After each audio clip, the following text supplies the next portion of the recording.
Ya, Yo, Oke, baik. Assalamualaikum warahmatullahi wabarakatuh. Eh, Kami dari grup 12 akan mempresentasikan untuk hasil proyek proposal kami. Untuk anggotanya sendiri, ada saya sendiri Maulana Andika Putra dengan NIM 2211102175. Lalu ada Andika Pratamaji dengan NIM 2211102180.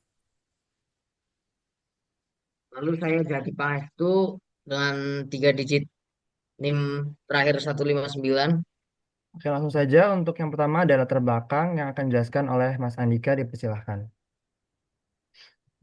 Dalam ilmu pengetahuan, khususnya riset fisika energi tinggi, tulisan ilmiah adalah cara utama menyebar informasi. Cara ini juga dipakai untuk membuat ilmu baru. Setiap tulisan ilmiah pasti terhubung lewat kutipan. Ini membuat jaringan yang amat besar. Jaringan ini bisa kita pelajari. Tujuannya melihat cara orang bekerja sama dan ilmu maju.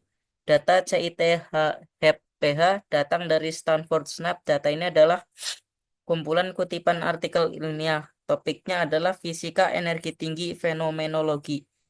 Artikel ini terbit dari tahun 1992 sampai 2003. Data ini punya banyak artikel. Artikel ini saling mengutip jadi tercipta sebuah jaringan. Artikel adalah titik di jaringan itu, hubungan kutip adalah garisnya. Penting menganalisis jaringan kutipan ini yaitu kita bisa tahu struktur kelompok dalam ilmu pengetahuan. Kita juga bisa tahu tulisan mana yang paling penting, lalu kita lihat bagaimana ilmu dalam bidang itu tumbuh jika kita cari kelompok dalam data ini.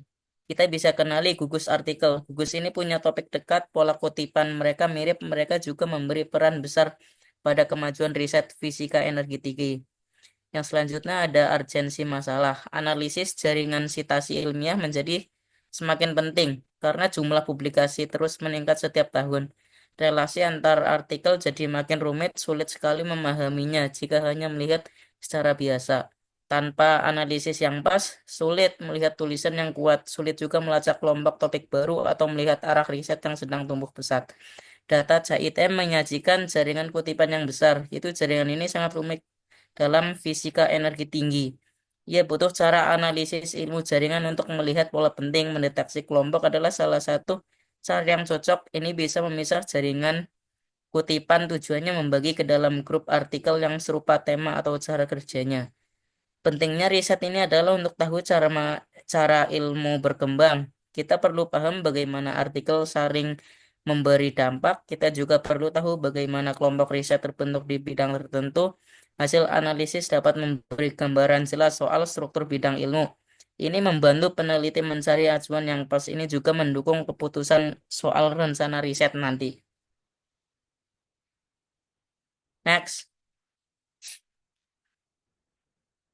Selanjutnya, rumusan masalah, yaitu bagaimana struktur jaringan, citasi pada dataset eh, CIT, HEP-PH jika dianalisis menggunakan pendekatan analisis jaringan. Lalu berapa banyak kelompok yang muncul di jaringan kutipan itu?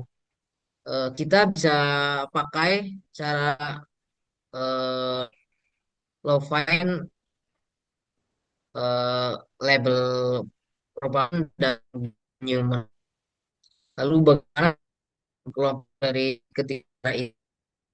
Dalam hal jumlah komunitas, pembagian node, dan karakteristik komunitas yang terbentuk. Lalu pola atau info penting, apa yang bisa kita dapat dari hasil temuan komunitas ini? Untuk memahami perkembangan dan keterkaitan penelitian dalam bidang high energy, eh, fisik, peomenologi. Lalu tujuan yang pertama menganalisis jaringan sitasi di kumpulan data CIT HPH untuk melihat bagaimana artikel ilmiah dan pola kutipannya. Lalu mencari kelompok dalam jaringan sitasi dengan 3 cara yaitu Lovine, Label, Propagation, dan Gilvan-Newman. Yang ketiga, membandingkan hasil dari pencarian kelompok dengan ketiga cara tersebut, melihat jumlah kelompok, pembagian node, dan ciri-ciri kelompok yang terbentuk. Selanjutnya yang keempat, menemukan pola, kelompok, topik, serta artikel yang sangat berpengaruh ke energi tinggi. Eh, Fenomenologi dari hasil analisis. Ada deskripsi dataset. Yang pertama, dataset sheet happy ya berasal dari Orchid High Energy Psikis eh Passage Fenomenologi atau HAPPY dan telah diproses serta dipublikasikan oleh SNAP atau Stanford Network Analysis Project. Sebagai dataset jaringan sitasi ilmiah, dataset ini berisi hubungan sitasi antara makalah yang diunggah ke arsip dalam rentang tahun 1993 sampai 2003.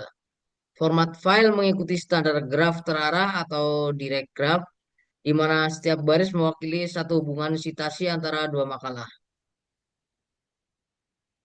Selanjutnya ada jumlah note dan edge. Eh, Jumlah note yaitu 34.546 dan jumlah edge-nya 421.578. Note ini merepresentasikan artikel ilmiah, sedangkan edge merepresentasikan hubungan paper A mengutip paper B. Lalu ada struktur dan atribut dataset sheet happy ya berbentuk edge list dengan dua kolom utama tanpa atribut tambahan. Struktur datanya yaitu sebagai berikut, yaitu from node ID atau ID paper yang melakukan citasi atau paper yang mengutip. Selanjutnya to node ID, yaitu ID paper yang disitasi atau paper yang dikutip. Selanjutnya ada tipe jaringan. Dataset ini merupakan jaringan sitasi ilmiah yang berbentuk graf berarah, di mana setiap edge menunjukkan arah sitasi dari satu paper ke paper lain. Hubungan sitasi pada jaringan ini hanya dicatat sebagai ada atau tidak yang disebut unweighted. Dan jaringan ini termasuk dalam scale free network karena memiliki paper yang sebagian jumlah sitasinya sangat tinggi. Selanjutnya akan dibacakan oleh Mas Maulana Andika. Oke, selanjutnya yang terakhir adalah Dipersilahkan. metode metode analisis. Analisis dilakukan dengan pendekatan social network analysis menggunakan beberapa metrik dan algoritma berikut. Yang pertama adalah metrik jaringan, di mana kita akan mencari degree centrality-nya, betweenness centrality, lalu ada eigenvector centrality, clustering coefficient, density, dan juga diameternya. Lalu kita juga akan mencari algoritma community detection, yaitu untuk menemukan kelompok artikel yang membentuk komunitas ilmiah. Yang pertama menggunakan Love-Find metode atau yang cocok untuk dataset yang besar, serta menghasilkan modularitas yang tinggi. Lalu menggunakan label propagation algorithm atau LPA, yaitu algoritma yang non-iteratif dan juga cepat, serta cocok untuk memvalidasi hasil Love-Find. Dan terakhir, kita juga menggunakan Girvan-Newman, yaitu berdasarkan pemotongan edge betweenness. Dia juga digunakan untuk melihat struktur komunitas awal dan juga diterapkan pada subgraph yang lebih kecil karena kompleksitas tinggi.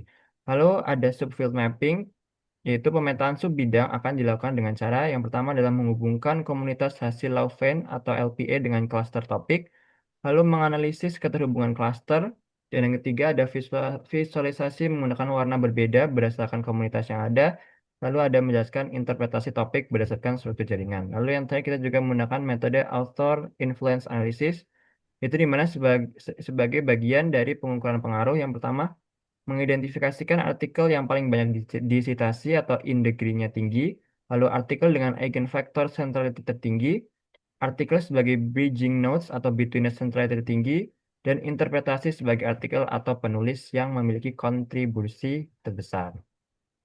Lalu untuk rencana kerja dan pembagian tugas kita, yaitu yang pertama, seharusnya ini tugas. Yang pertama kita akan melakukan pengumpulan dataset dan pemahaman struktur data. Lalu ada pembersihan data dan pembuatan graf. Lalu ada perhitungan metrik jaringan, implementasi community detection, subfield mapping dan analisis author influence, pembuatan visualisasi jaringan, dan yang terakhir adalah penyusunan laporan akhir dan slide presentasi. Oke, baik. Itu saja untuk penjelasan dan presentasi proposal dari grup 12.